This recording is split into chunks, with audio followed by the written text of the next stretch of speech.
Hi, musta? Tara, samahan niyo ko. Pupunta tayo ng Vietnam. Pero bago yon, tara't magmerienda muna rito sa A-Lounge ng NAIA Terminal 3. Ito yung perks sa Security Bank Platinum Card. Meron kayong free lounge sa NAIA. With variety of choices, marami kang pagpipilian dito ng pagkain. At eto na nga, palipad na tayo papuntang Vietnam. Hindi na nga pala ako nakapag-record kasi natulog ako sa biyahe. At finally, andito na tayo sa Noi Bai International Airport, Hanoi, Vietnam.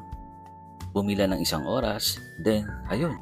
Tinry ko agad itong vending machine nila kasi ito yung naging kaugalian ko kada travel ko. At nagulat nga ako at hindi naman kataasan ng presyo ng mga pagkain dito sa Vietnam.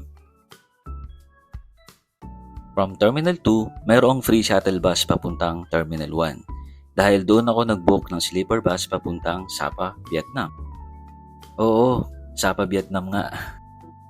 This is around 900 pesos with 6 hours travel time papuntang Sapa, Vietnam. Cabin type itong nabok ko kaya komportable naman na matulog. Meron na kasamang free bottle water tsaka yung blanket na gagamitin mo sa biyahe.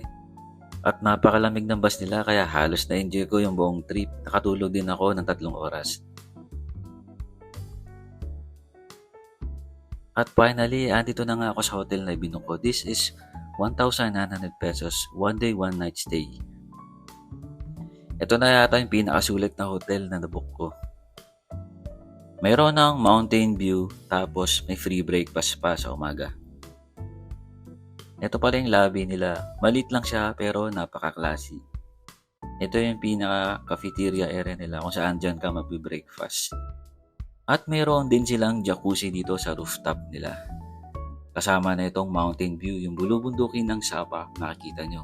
Diba? Nakaka-relax. At mayroon ding minibar yung rooftop nila.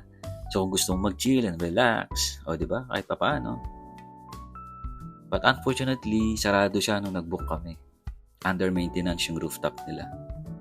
Ang next stop ay Sun World Fancy Pan. Sasakay kayo ng train papuntang Fancy Pan.